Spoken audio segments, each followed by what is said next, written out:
Welcome to the Grapple Growth Show, episode 1. My name is Tanner Sullivan, your host, and today will be more or less setting the frame of what this show is about, who I am, what I do. So I train full time. I'm a brown belt in Jiu Jitsu. I'm also a full-time marketer, so I help Jiu Jitsu gyms grow across the United States, and I use marketing to fund my athletic obsession or whatever you call it. My goal is to get as good as I possibly can at jiu-jitsu. I'm 24 years old, and I just want to use this show as an outlet to answer any questions you guys have, just share some ideas that I come across from my perspective at the time.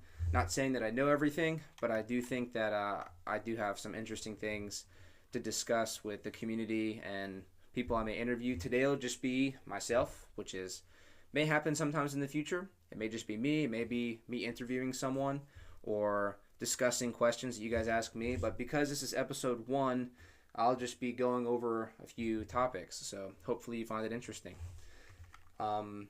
Yes, I train full time, probably 2 hours a day, 1 hour of lifting, some cardio. I study for about 30 minutes before. I may do 2 sessions a day depending. Maybe I do a judo session. Maybe I have a morning session right now. I'm obsessed with getting better at this sport. I train primarily in the gi, but I also like no gi. And the topic we're going to talk about today, and the title of this video is going to be, I can't make your jiu-jitsu better, but I can help more people find it. And this is in the topic of business. So another thing we can look at is, like, if your gym sucks, no website can save you, no marketing can save you. But if your gym is good and no one can find you, that's also like a tragedy, right? There's 2 pillars of a successful gym. Number 1 is the skill of the head instructor and the assistant instructors. And the second thing is the culture. So skill would be like technical quality, coaching development, and then culture would be just how welcome new members feel, how long you keep members, the retention of your students, the professionalism, how clean is your facility, the team identity, is it really clicky, stuff like that. That's stuff that I can't really control as the marketer as I help these gyms, but that's something that only the owner of the gym can really control. What I can help, though, is like visibility and systems, like being discoverable when someone searches jiu-jitsu near me, helping them get found on Google when they search, or on ChatGPT when they search, and how they coincide together depending on how the website's built, stuff like that.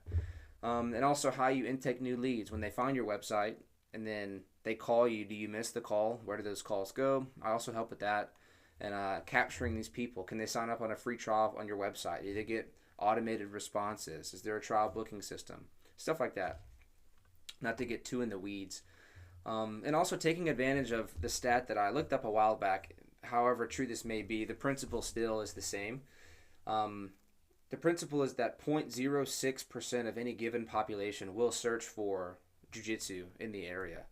So it's only a tiny fraction of the population that searches each month. But the thing is, you don't need everyone in your local area to do it. You couldn't service everyone in your local area even if you wanted to. But the people that are searching every month are the high intent few that if they knew your gym existed and they found you first and they got exposed to your gym first, those are the ones you want. That you don't have to convince them to try jiu-jitsu. They're already curious enough, and ideally you could be the first one to get exposed to them. And if your gym is good or at least decent, you're a good person and you have decent enough skill to help a newbie up to hopefully a purple belt grow in their sport, that would be sharing the art, that would be really good, right?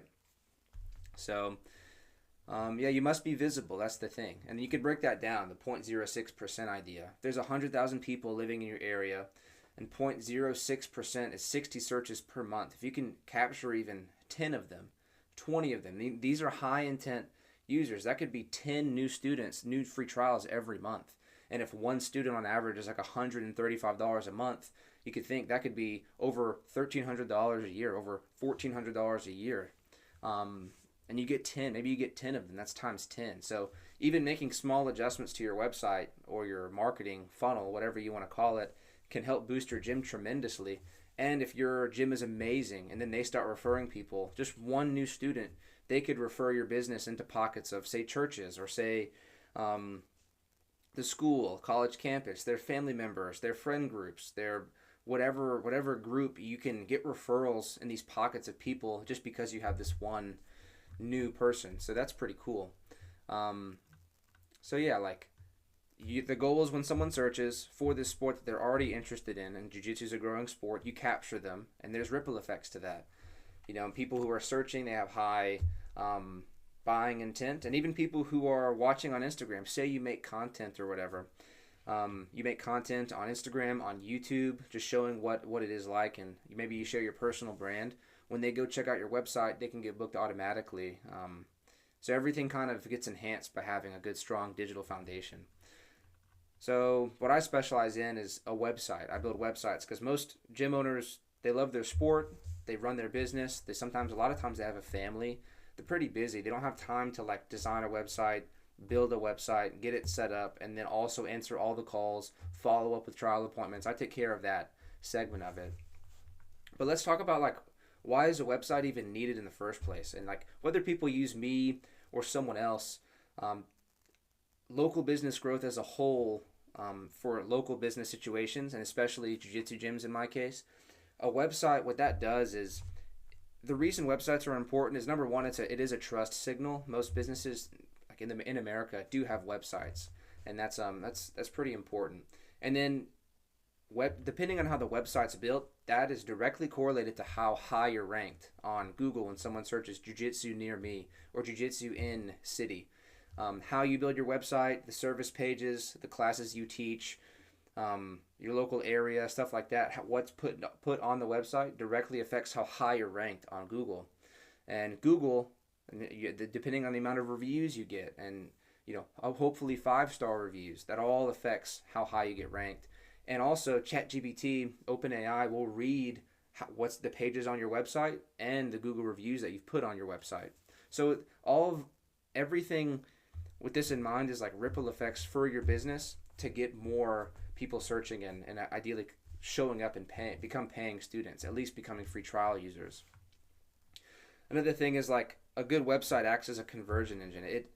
It would ideally have the least amount of friction when someone finds your website to be able to show up and either send you a message, fill out a form, or fill out a free trial calendar, and then get reminded 24 hours before, 4 hours before, to show up in person, so that by the time they show up to your gym, it's like they have filled out the free trial, they filled out the waiver, they have instructions on how to like clip their fingernails and wear the right uniform. That's the type of stuff that you want them to show up. And my clients in the past have told me that people have shown up in the right uniform, nails clipped, digital waiver signed before they've even actually talked to the person. And that's the amount of like admin you can save.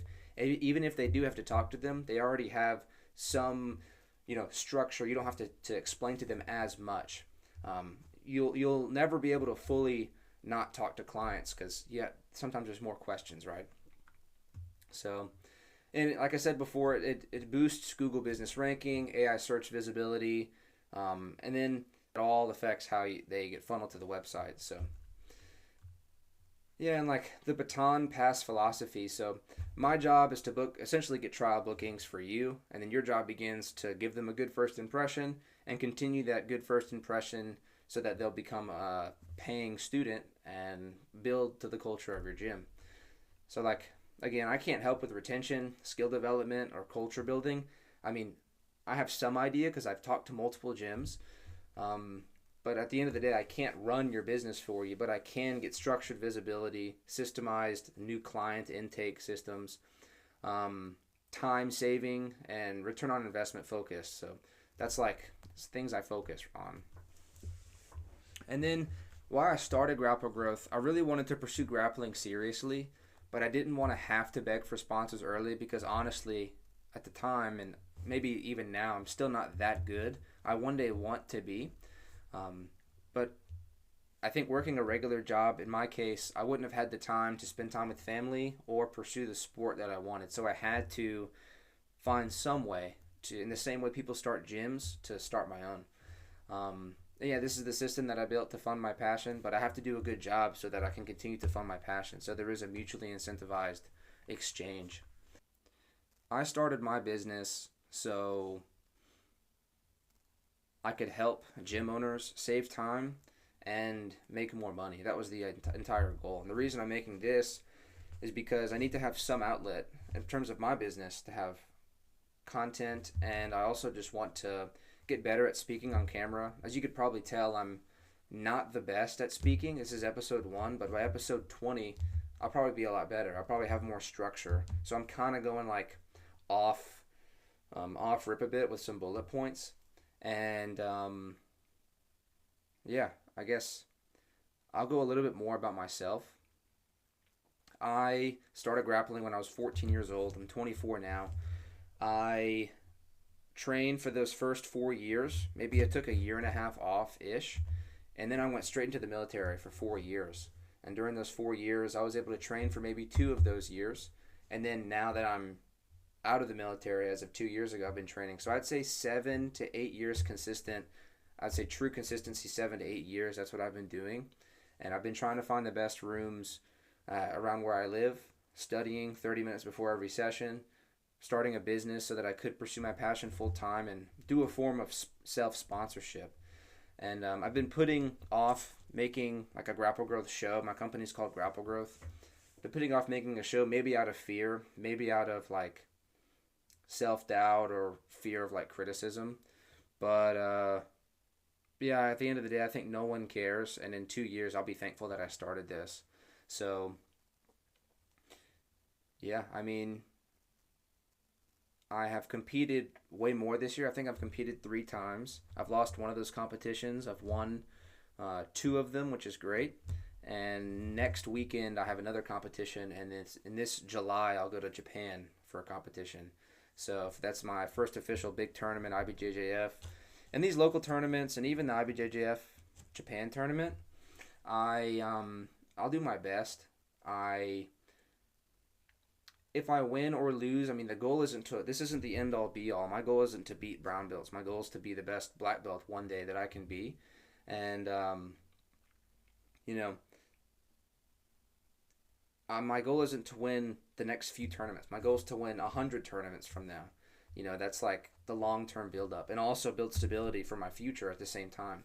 And stuff like this, I think long-term will help with that stability and just be able to share the art and sport that I love. Again, that's why I started my business, was to find some type of overlap with my passion and also help people like me who maybe they didn't start a marketing agency, but they started a gym to overlap their passion with their income to support their family. And if I can save them time, allow them to put more time on the mats, and also make them more money than I cost per month, that would be like the dream. That's what I do. That's my goal.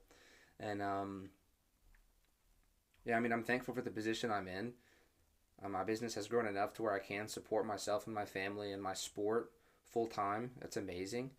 And yeah, I'm just thankful where I'm at. I have amazing people to teach me. I have amazing resources online. I'm learning how to learn better. I'm learning just to be a better athlete and a better sports psychology mind, I guess. I'm trying my best, at least. I sometimes feel like I'm so far behind that it's kind of like comical, because there's, these prodigies that are 16, 17, 18, 20 that are just already killing it. But I spent 4 years in the military, so I have to almost play catch up in a way. I have to be very smart with my time so that I can make progress. And I know there's 5-year quick turnarounds for, sports progression. It's like watching John Donahere speak about that. And that's a bit relieving. I've been going pretty hard for the last year and a half to 2 years, pretty seriously. But I think I'll be well on my way in the next 3 years, as long as I stay consistent, don't get injured, eat right, stuff like that, train smart, study hard, and stick with it. Get stronger, more flexible, all those things. Building my skills as well as building my attributes, and being the best skilled, relieving constraints with my skill learning, and getting stronger and stronger. That's the idea. So yeah, the long and short of all this, I know I've probably repeated myself a bit, and I'll probably clip up a little bit of this, so it's not too, repetitive. But I did want to give a good overview of who I am and pretty much what I do on a day-to-day basis. And if there's any questions in the comments, this will be episode 1. It'll be shorter because it is a bit off the cuff. I don't have much structure for this first one. But if you have any questions or any comments, please let me know, and I'll answer them in episode 2. And yeah, I guess the episode 1 is the announcement of the series. So anyway, thank you for watching. I'll keep working hard. I'll probably at least post once a week for Grapple Growth, or the Grapple Growth Show, the Grapple Growth Podcast, whatever sounds the best. Right now, we'll just say Grapple Growth Show. If one thing's more catchy than the other, then 100% I can change that little adjustment later. So right now, I'm just getting momentum going. I'm not expecting perfection with this show, but I do want to see improvement over the next, 1, 2, 3, 4, 5 shows. Yeah, Instagram, TSullyBJJ, TSULLYBJJ. Feel free to follow me. I'll follow you back, especially if you saw this YouTube video. Just message me or something. And yeah, again, thank you for watching. I appreciate it. I'll try to make this a fun dialogue for people to watch, and probably do some interviews later on too. So anyway, thank you. Have a great day. Bye-bye.